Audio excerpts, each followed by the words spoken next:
So, hi, hello, good evening, everyone. Thank you for joining us today for this patient education webinar regarding the current Omicron COVID wave that we are having and how you should deal with it and what are the symptoms, what precautions you could take.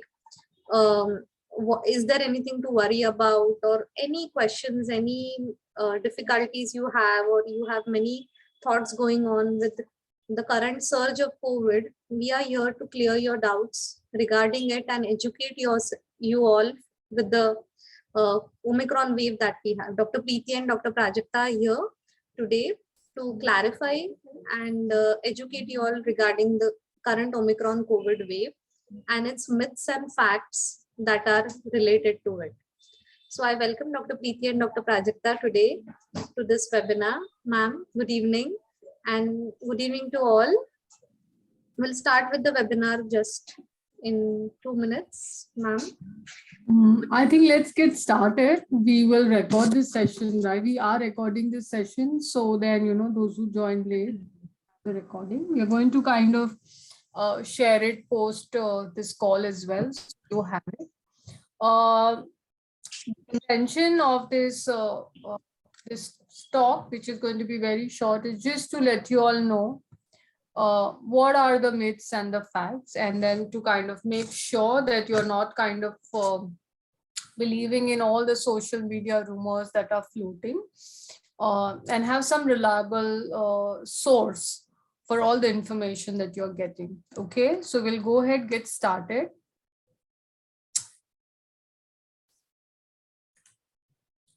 So what are the top symptoms that we have? The top symptoms that we are seeing currently in this wave is runny nose, headache, weakness. This weakness can be mild or severe. There's a lot of sneezing, lot of sore throat. A lot of patients are coming with, sore throat, fever, and loss of smell and taste is very rare. It is there, it's still in few patients, but it's very rare.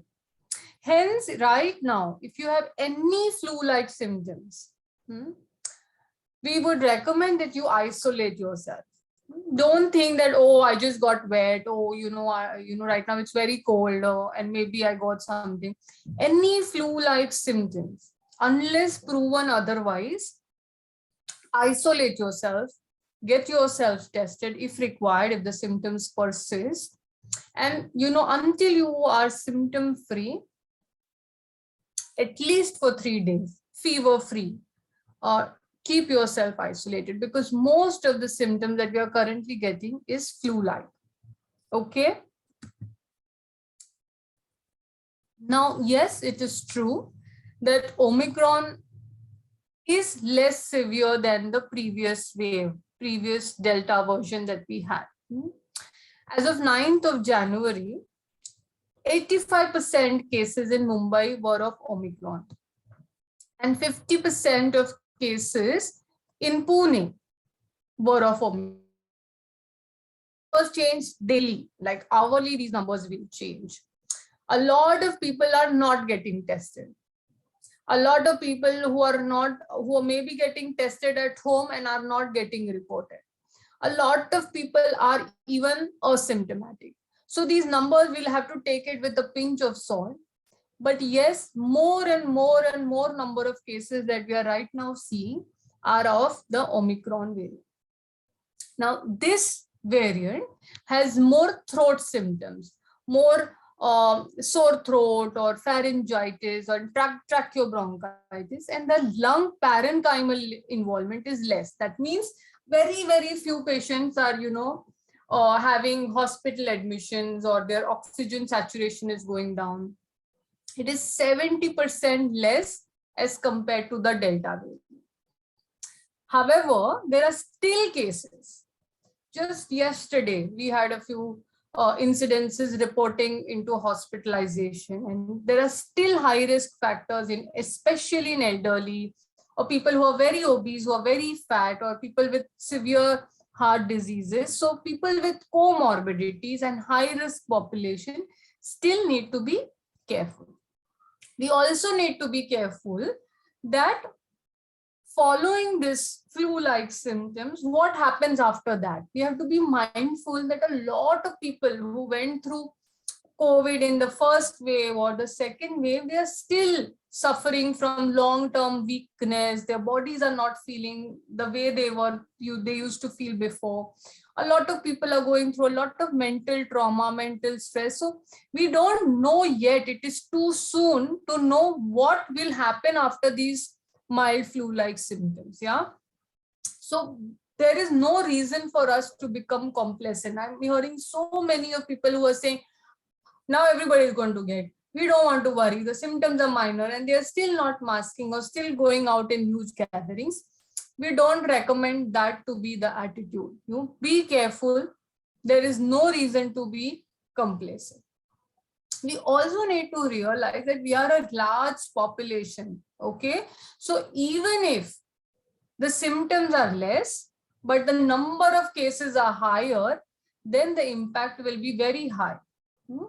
Very simple graph here. If you see the Delta one, okay, let's say the blue one, it's a virus that spreads slowly, but the symptoms are very severe. You see that here in the blue wave. Let me start the pointer. Yeah, this one. You see the number of deaths. The symptoms are very severe, but the virus spreads slowly. But if you see here the green one, the virus spreads so fast. The severity is very less, but still the number of deaths can be high. So what we are trying to tell here is that while globally the rate of death due to COVID in this pandemic has fallen below 1%, this particular variant, Omicron, spreads very, very, very, very fast. So even if the symptoms are mild, the impact can be much higher. It is simple mathematics. Okay. Some important points to keep in mind is that past infections does not protect anybody against reinfection. In a way, COVID, Omicron, in a way is showing an neutralization effect. So even if you're vaccinated or even if you got COVID in the past, it does not mean that you will be protected from a reinfection with Omicron. So even you have undergone full vaccination, you're not foolproof protected. Okay. Another thing to keep in mind is that the first day since the time you started symptoms should be considered for isolation. It's good idea to mask. Please wear your mask properly. It should cover your nose and mouth completely. And especially if you're in a high risk place, like for example, there's somebody in your house who has already contracted the infection, or you're going in a crowded place, you can even wear a double mask. The whole idea about masking is, despite all its controversy, is that, okay, you might still get infected, but the load of the virus will still be less. So the whole idea is to focus on decreasing the viral load. Okay, even if you can't avoid becoming infected, what you have in control is to decrease the viral load. Okay, follow the isolation quarantine regulations as per what the local authorities are sharing, but a minimum of 7 days, okay, and at least 3 days without fever. Only then you should step out of your quarantine. Still continue to wear your mask. All right. Now, the next point that is very important is that, because the cases are increasing so often, it's going to be difficult for labs to cope up with the RT-PCR. You must have already seen that those who are giving their samples for RT-PCR, they are getting their results a little late now. Yeah, because the load in the laboratories are again increasing. Hence, rapid antigen test, which is a home kit, it could be a good idea to do that. It is cost effective. You can do it at home. You get the results in 15-20 minutes, max 30 minutes. But when you're doing a rapid antigen test, use an FDA approved kit. what we have observed is that it is better to take a throat swab rather than nasal swab, especially because Omicron is kind of a tracheobronchial, that is the location. So it is more likely to catch if you take a throat swab. Okay. If your rapid antigen test comes positive, that means you're positive. You don't need to perform an RT-PCR. Okay. Consider yourself as a COVID positive patient if your rapid antigen has come positive. If your rapid antigen test is negative, but still if you have symptoms, which are flu-like, which is fever, cold, cough, whatever, perform your RT-PCR to confirm. So there is a possibility of a false negative, but there is no possibility of false positive. If your rapid antigen is positive, consider yourself as positive, isolate and treat accordingly.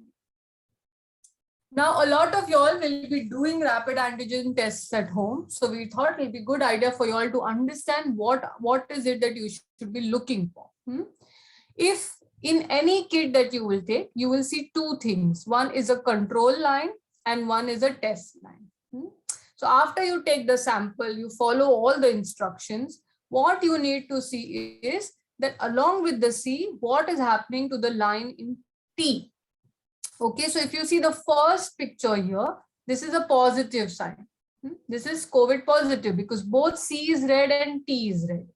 Okay, let's say if only C comes and T, there is no line, nothing comes up. That means it's a negative result. Okay, that means you're COVID negative. If C does not come and only T comes, then what will happen? That means it's an invalid test. You have to repeat your test. Okay, this is an invalid result. You have to do this test all over again, following the proper instructions which will be there in the kit. Okay, and if nothing shows up, again, that is an invalid test. Okay. And these two lines can also be faint, not necessary that they will be very strong. They can be the faint appearance of the lines also. Yeah, correct. So if you see on the right side, these lines are not very strong. If you see, this is a C line is very faint, T line is more. Okay, that is positive. If you see here in this last image over here, the C line is also faint and the T line is also very faint. It is weak positive, but it is still positive. Okay, so more examples. Just look at this. All are these. This T is very faint, but it is positive. There is a T line. This T line is a little darker. It is medium positive. And this is a very strong line. That means it's a definitive, strong positive case. These are some more images so that you all realize how it can look. These are all from our patients. See, this is a very strong C line, T line. Yeah. Here you see the T line is so faint, but this is COVID positive. Here the C is faint and T is dark, still positive. Same thing over here. C is faint, but T is very dark. It's still positive. Okay, so it's very carefully you need to read it, show it to your treating physician. A lot of these rapid antigen test kits that you get, they also have their own application. So you can even upload it on that and they will give you your result. Okay. The next point we wanted to cover was regarding the CT values that come in an RT-PCR. Yeah, a lot of patients come to us with this question that is it even relevant? Yeah. Please note that in your RT-PCR, whatever CT value comes, you can completely just ignore. What happens is when they are taking your swab, when they are taking your sample, this CT value can come different. If you have taken the sample in the morning and if you take again in the afternoon and again in the evening, your CT value can come different. If you have taken a sample from your right nostril, then if you take it from left nostril, still your CT value can come different. So per se, you should not become very happy if your CT value is very good, and you should not become depressed that your CT value is very less. It has absolutely no prognostic value. It does not tell how will your body react or fight with the virus. So don't become panicked. Don't become too relaxed. You can simply ignore. Ignore the CT values in your RT-PCR report. Just look whether it is positive or it is negative. Okay. Another thing that a lot of patients are asking us is now what to do. Like they want to do their antibody levels before they get vaccinated, or they want to do their antibody levels now with booster dose, which has become applicable for a lot of y'all. Don't look at that. It does not, antibody is not the only way through which you know how much immunity you have for this virus. Yeah, because there is a whole system of immune system in your body. There are various factors which determine how will your body react. Yeah, so we don't recommend that you perform this antibody test and check your antibody levels. This is one of the part of your immunity, and not just for the antibodies. So one of the many measures that is available. Okay, so this also we don't recommend that you do it. Okay. Another thing now is, especially as we are seeing more and more cases of Omicron. Now, what a lot of us are now very experienced. We have got COVID, our friends have got, our family has got, everybody has so much past experience that everybody wants to become doctor and everybody wants to recommend this needs to be done. This is the prescription to be followed. These are the lab tests needs to be done. This is how you need to go for an X-ray. Now you need to go for CT scan. Don't. Whatever was applicable in wave 1 or in wave 2 or whatever was applicable at the time of Delta, we are not necessarily following the same trend. Doctors and physicians and scientists and the regulators, they are looking at their policies every day because a lot of new information is coming on every day. So like this long list of tests that was done at the time of Delta, don't be in a hurry. Unless your physician tells you to do certain investigations, don't go ahead and do it yourself. A basic, your physician, whoever is your treating doctor or the medical officer, maybe we'll start with some basic investigations like CBC, CRP, blood sugar, some basic, okay? No need for all the D-dimers and ferritins and IL-6, etc., which people were doing blindly some time back.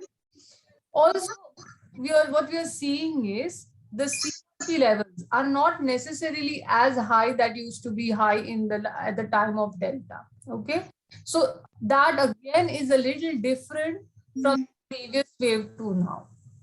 Okay, don't be in a hurry to get yourself tested, and don't be in a hurry to just follow the instructions what your doctors are telling you. Okay. CT scan, a definite no unless your oxygen saturation is going or you have breathlessness or there is a chest pain. Very, very, very, very few patients are required in CT scan. So don't go ahead and ask your doctor or don't expect that this should be prescribed or anything like that. Also, there is no need to just go to any quarantine center or go to a hospital just for isolation. Even if you are a lot of people in a small house, use logic, it is okay to use a common bathroom, just whenever you are using the pot or something, wear a mask, maybe sanitize a little bit the handles and, the wash basin, etc. But there is no need to, go to hotels or go to, find different solutions only for isolation perspective. It's okay to use a common bathroom. Just wear an N95, wear a surgical mask, just basically double mask, and use logic along with logistics. The same rules will not apply for 2 people living in a 2 BHK and 10 people living in a 1 BHK. Yeah, so we'll have to use different. Speak to your physician to try to figure out what works best for your family. Okay, at that point in time.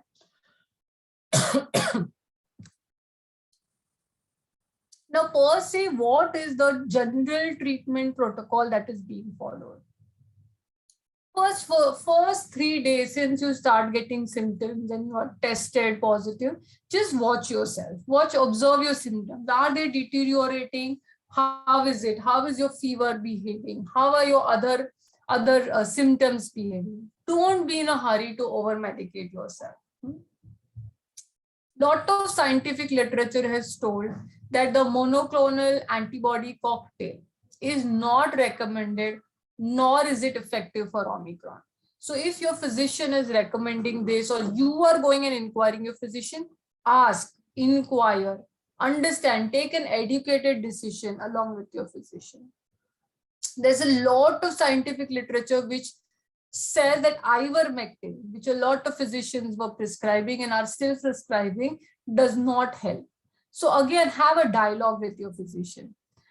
A lot of patients are self-medicating. They're taking antibiotics. They're going and taking azithromycin and augmentin and erythromycin themselves. They have prescriptions from the previous wave and they are continuing. Please, please, please don't take a lot of antibiotics. Don't self-medicate. Go to a doctor, go to a physician, follow his advice. Don't administer steroids by yourself. These will cause more harm than more good. Okay. First, you will, treat yourself with COVID and whatever symptoms. Then you'll have to treat yourself for all the medicinal side effects that you're getting. So if you are taking some allopathic medicines, or if you have a family physician or a general practitioner or a pulmonologist, whoever you are consulting, don't use generic prescriptions. Also speak to your doctor and see how much, are you a mild, moderate, or a severe case, and accordingly take medicines. Okay. Majority of the patients don't need anything. Some vitamins, vitamin D is very helpful, vitamin C, B complex are very good, and maybe a paracetamol if the fever is going very high. Most of the patients are doing well with this. So don't over medicate yourself, and take medications, whatever your medical, qualified medical doctor is telling you. All right. Some tips for all the home measures that you will be taking. Monitor your temperature thrice in a day, not more. Don't keep monitoring your temperature every half an hour or 1 hour or after 2 hours. Don't do that. Also, don't measure your temperature immediately after having a hot cup of a tea, or just you came out of a hot shower, or you've taken steam. Your temperature is going to come high. So, keep a gap between your meals and how you're monitoring your temperature. Remember that fever is your friend. It's not a foe. It's not your enemy. Don't, I am seeing a lot of patients are taking paracetamol thrice a day. Whether or not they are having fever doesn't matter. Don't do. Let your body fight. The more temperature your body will build, the better it will fight the virus or any infection that it has. Take Dolo or take paracetamol only if your fever goes above 100, 100.5. Don't take these antipyretics, or don't abuse them. Okay. And measure your pulse. Have a pulse oximeter. If already, I was surprised that a lot of people have still not invested in getting a pulse oximeter. So if you've still not gotten, please invest in a pulse oximeter. And if your pulse oximeter is sitting in your cupboard for, 6-8 months, the batteries are dead, replace the batteries and measure your pulse oximeter. Yeah, there will still be some cases of Delta. You don't know. So, and different bodies react, every case is individual. So even if you don't have like a lot of symptoms, just maintain a pulse oximeter diary. Take your SpO2 readings at least twice or thrice in a day. Okay, so if you have symptoms, if you've tested positive, measure your temperature and measure your oxygen. Okay. Up to 95, no worries for SpO2. Okay. Another, some very, very simple tips. Now, everybody knows it. I'm sure even children know this, but it's so amazing that how we still don't follow. Simple, have lots of fluids, have warm fluids, do gargles, do steam, do pranayam. All these are such simple things. Sleep. We know a lot of people who are working 8, 10 hours, even if they are detected positive, Rest. It is time for allow your body to recover. Allow your body to rest. So very, very simple things. Follow that. Sleep at least 8 hours. Read. Do hot water gargles. Try different recipes. Take lot of vitamins. Avoid deep fried food and refined sugars. use lemon and honey and turmeric and ginger. These are good Indian Ayurvedic things that really help, hydrate yourself and don't have lots of teas and coffees. Caffeine will dehydrate your body. So try to avoid them as much as possible. So very simple recipe, just crush some ginger, put it in a boiling water, add honey and lemon. You will really enjoy it and you won't believe. Majority of the patients are telling this soreness is not going. I swallow something, it hurts. I just take my saliva, put them inside, it hurts. I can't bear liquids. I can't bear solid food. This honey really soothes.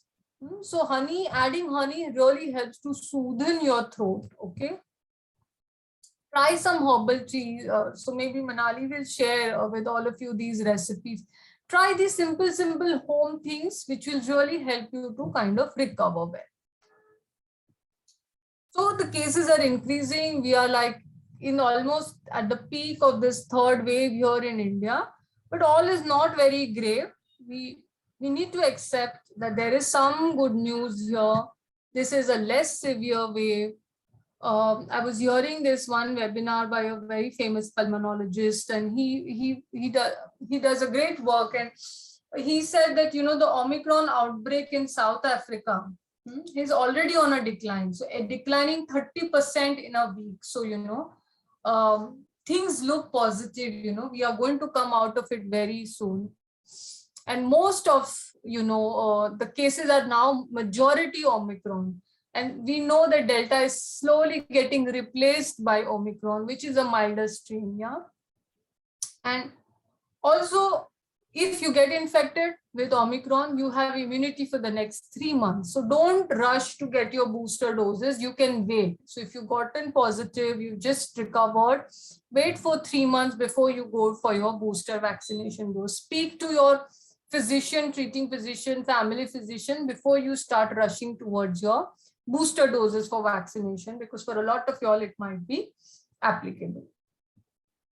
We wanted to spend some time to also share, can homeopathy help and what is the role of homeopathy in all this? Yeah. Prajakta, you want to take this? Yeah.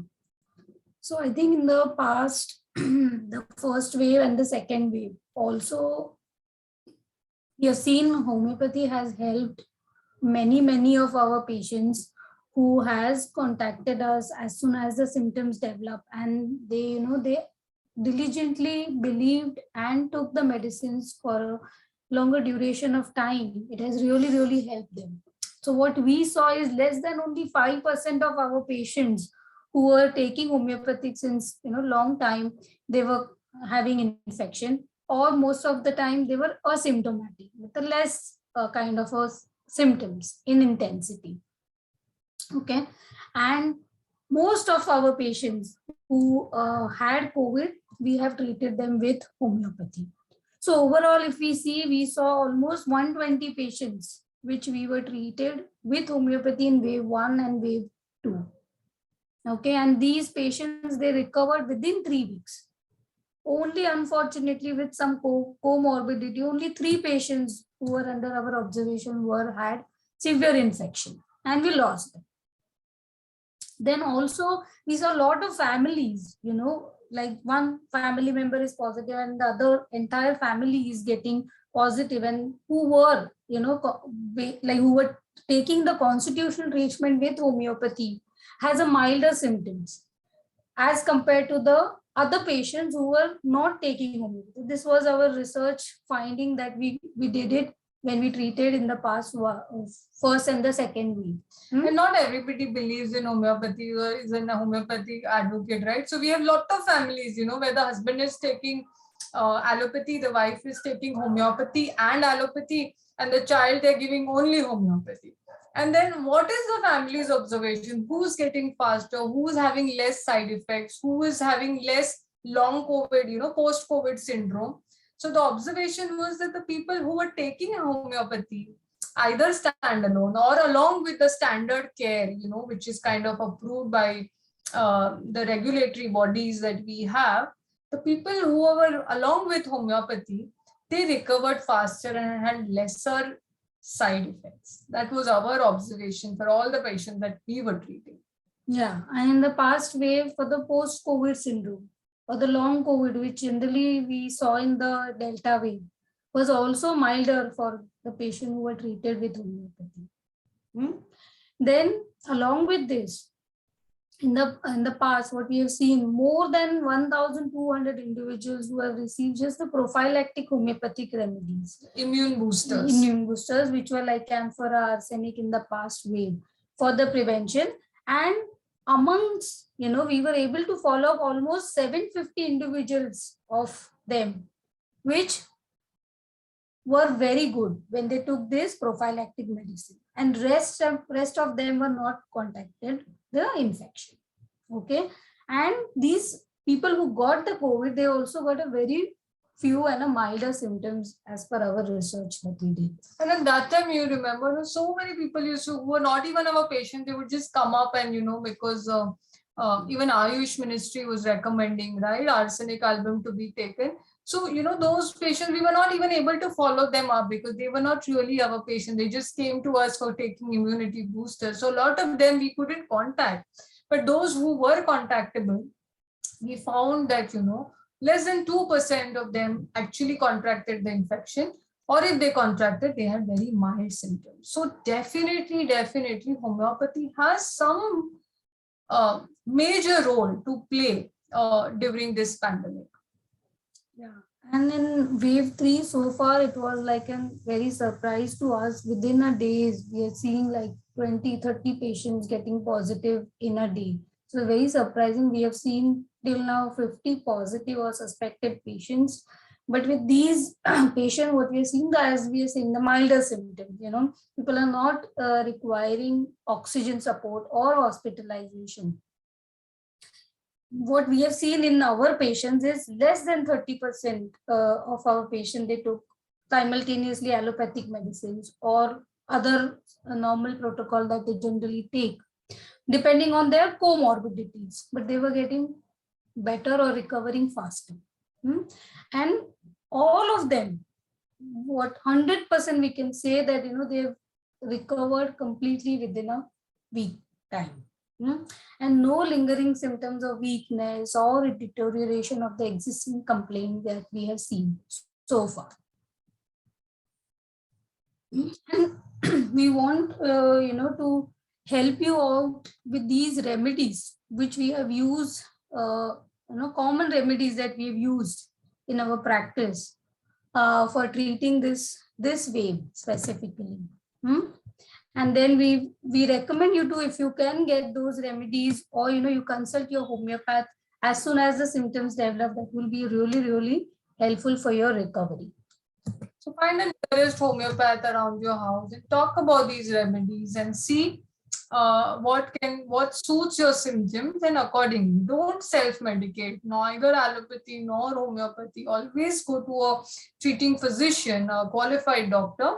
But these are some of the common homeopathic remedies that have worked for us so far. Yeah, so we said, there are more of upper respiratory infection. So cold symptom like nasal congestion or sinus pressure. Along with that, some mucus which is coming.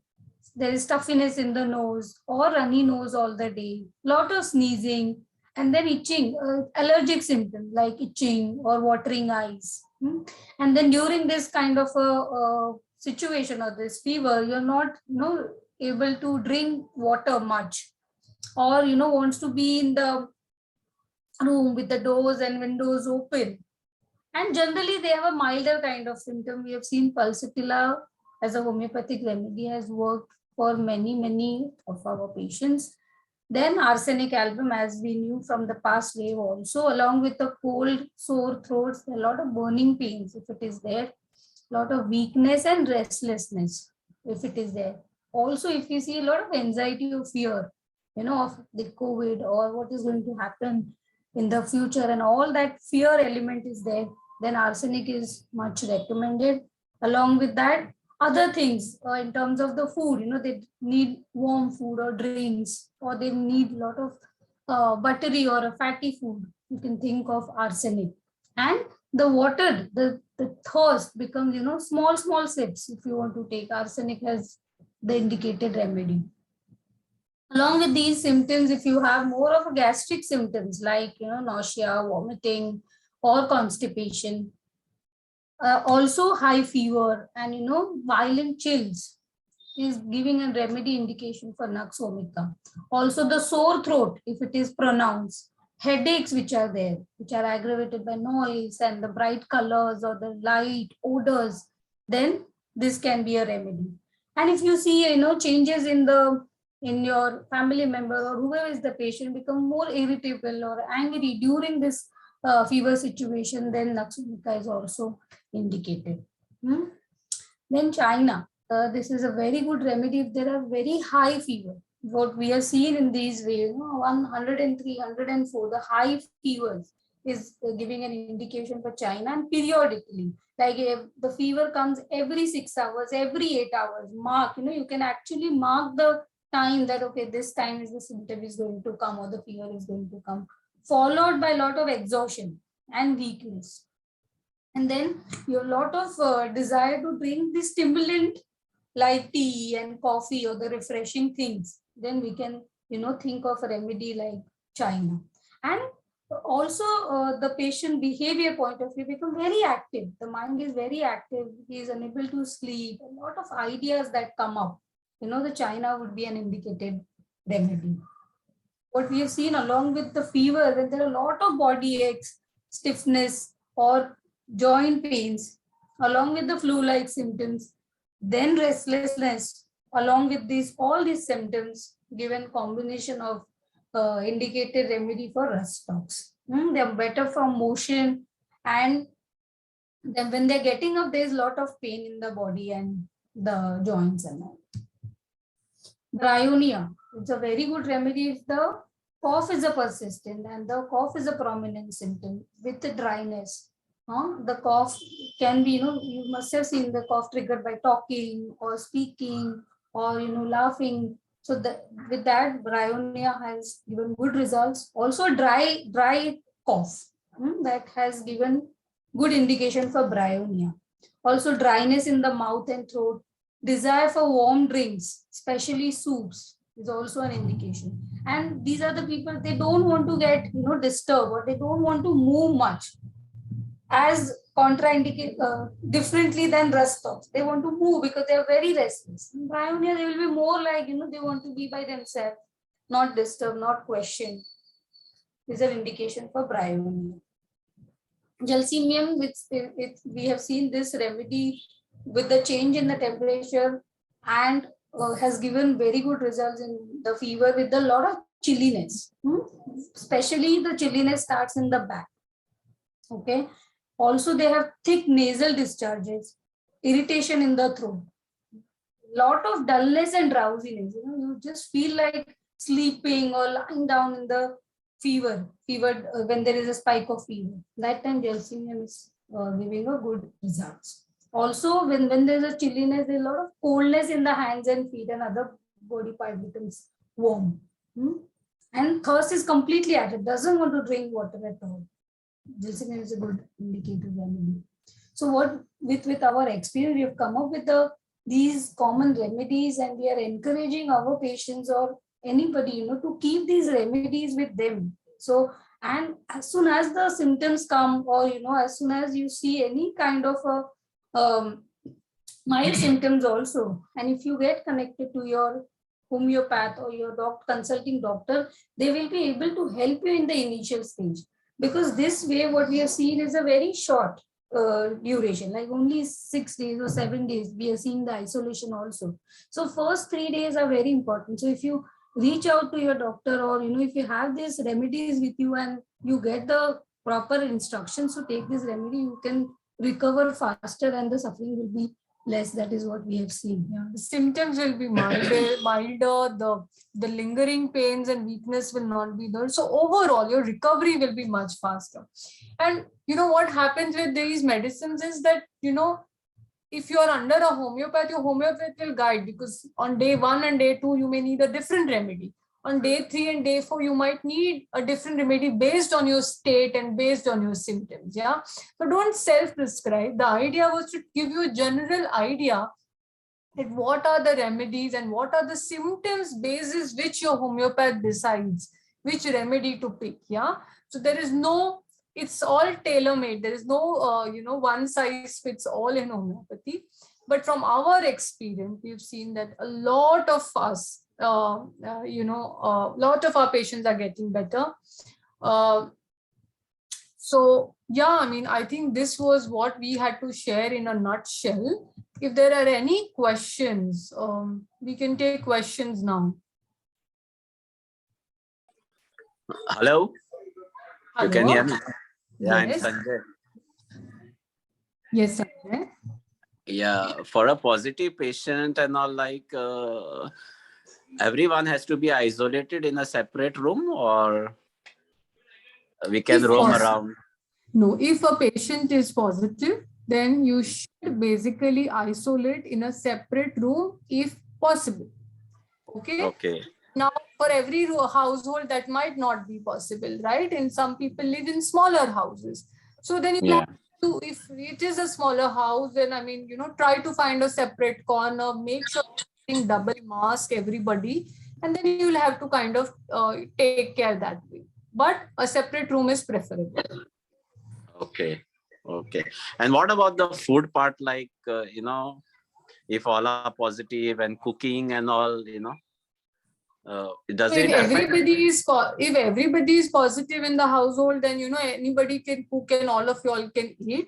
But if there are only 1 or 2 members who have tested positive and you have isolated them in a separate room, so the person who is not positive should be cooking the food, or you should order food from outside, and you should serve the people who are infected in a separate utensils, give them food, keep it outside their door. They can have their food in the separate isolated place. So keep the utensils separate, allow them restricted access to the rest of the house. And it's a 7-day quarantine period, right? Yes. Now, from the day you tested positive or from the day of the first symptoms, 7 days, or at least 3 days without fever. So you should at least have a minimum of 3 days without fever before you can step out. Even when you should be masking yourself. Okay, but the 8th day you can just go down in the sun and all is required. So, everyone is saying you have to take the sun and sit in the sun. Is it? That's not true. In general, we need vitamin D. So especially if you're in isolation and because you will be quarantined, right? So it's a good idea to start vitamin D tablets, okay. Or shea, whatever that is possible. But yes, on day 8, if you finished your quarantine period, you can step out of the house, but continue to wear a mask. Okay, thank you so much. You're welcome. Ma'am, I would like to ask a question. This is Shilpa. Yes, please. Yeah. So, ma'am, I have a small kid. Prajakta ma'am is looking after his case precious. So, ma'am, ours is a joint family because right now we're living in Jaipur. So we have a shop which is just outside our house, a big shop. So a lot of people come and go, and not a lot of protocols are followed here because it's a joint family. So I can't be very much pinpointing things that don't do this, don't do that. So he's having lot of interactions with people, lot of interactions with people who are coming from outside, and to be very frank, there is no such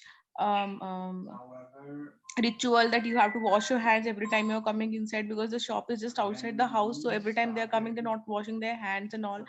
And Parv is a hyperactive child, so even if I'll put on the mask, it won't be staying there for more than maybe in front of me, even not in front of me.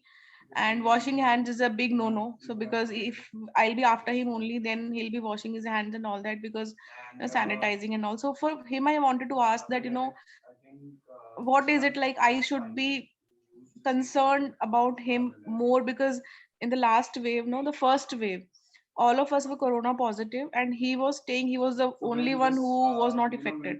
He was living amongst us, eating with everyone, meeting everyone, doing whatever, but he was, I think, not affected. I guess. So this is what, because everyone tells me, oh, he's not wearing a mask. Oh, like question my parenting, that I'm not concerned that he's not wearing a mask and all that. So I just wanted to know that whether we should be more concerned about the kids or the elders, or what should be the course of action. Like what I wanted to ask that. Yeah, so definitely we have to be a little more careful with, people who are elderly or with comorbidities, and even with children, because we are seeing a lot of COVID positive even in children in this wave. Okay, so it's not that children are not getting affected. They of course have milder symptoms so far from whatever experience we have seen. Now, especially for your child is already under homeopathy. Yeah, so Yes. I'm sure Prajakta and Dr. Manali, whoever is, under care you are, they're giving you immune boosters. If they are not, just speak to them separately to make sure that your child is getting an immune boost, homeopathic immune boosters. That's number one. Secondly, there is only so much you can do. No, you can't Yeah. do, you can't change the world. If they're not masking, there's only so much you will be able to do. But whenever possible, make sure to get your child habituated that in a day at least 4 times or 5 times he is supposed to wash his hands. Okay. As much as possible, you are able to educate the child that you try to wear a mask, but again, without your supervision, that might still not do. But whatever you can do, just do. Rest, I think, don't worry so much. Give healthy food, and start your homeopathic immune boosters if Okay. Okay, ma'am. Okay, thank you.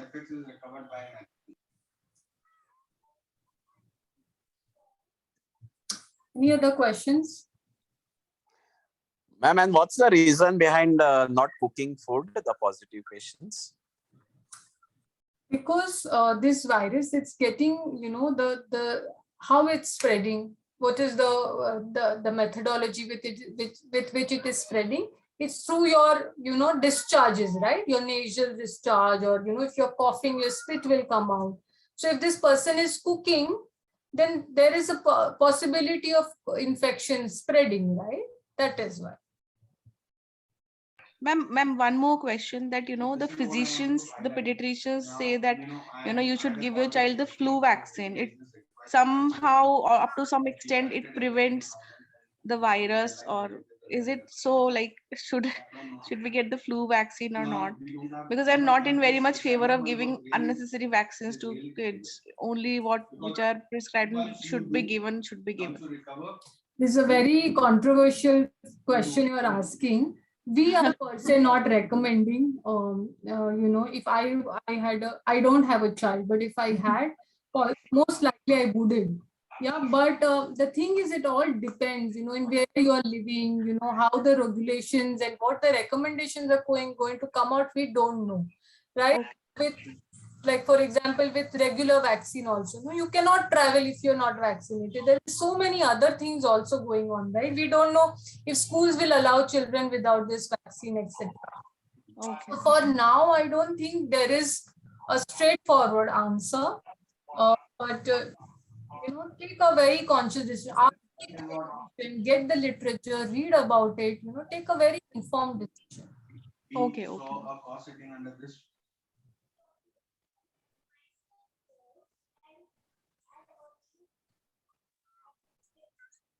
There's any questions on the chat, Manali? Yes, ma'am. One question is there. How would you differentiate whether it's a COVID or polyp if patient has only nasal congestion for almost 2 weeks and no other symptoms? Then it's most likely not COVID, no? So just speak to your physician, or, go to your homeopath. Just get yourself checked, and most likely it is not, because if there is only nasal congestion for 2 weeks, no other symptom, no fever, most likely not. But the best short way is to get yourself tested. Get yourself, do a rapid antigen or do an RT-PCR, and you will be for sure. See, the thing is, a lot of people, the other day I was talking to one patient, no, I'll isolate myself, but I don't want to get tested. But that is an unnecessary fear. I'm not understanding why you don't want to get yourself tested. If you get tested, in fact, you're getting yourself freedom. No? If it's negative, then you're free to move around. So don't be hesitant now. Rapid antigen things have become so much easier, cheaper, faster in so many ways. Yeah. So get yourself tested. Yeah. But based on what you have written, it doesn't seem like COVID. RT-PCR test.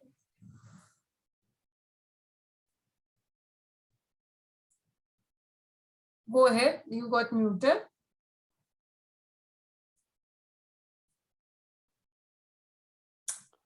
You can hear me? Yeah, now I can. Okay. If your CT score is, say, for example, 25, and then after how many days it will show like normal, like your score should be above 35 or something. So once you finished your quarantine period and you are symptom free, don't repeat your RT-PCR. It is not required to repeat your RT-PCR. Sometimes RT-PCR can take up to 100 days to become negative.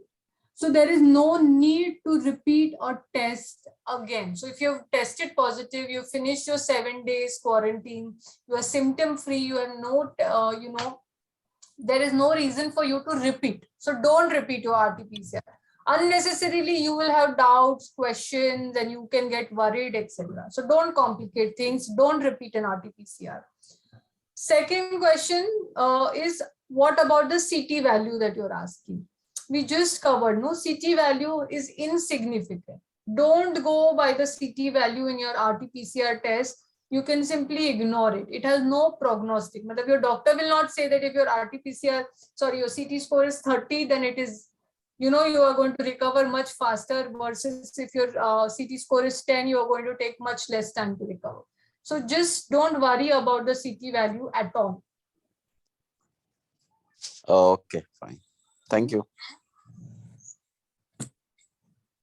Anything else, Prajakta, you want to add? Okay. All right, then if there are no questions, are we good to close? Yes, ma'am. Thank you. Thank you, everybody. Bye. Thank you, Take ma'am. care. Thank you so Bye. much. Thank you all for joining.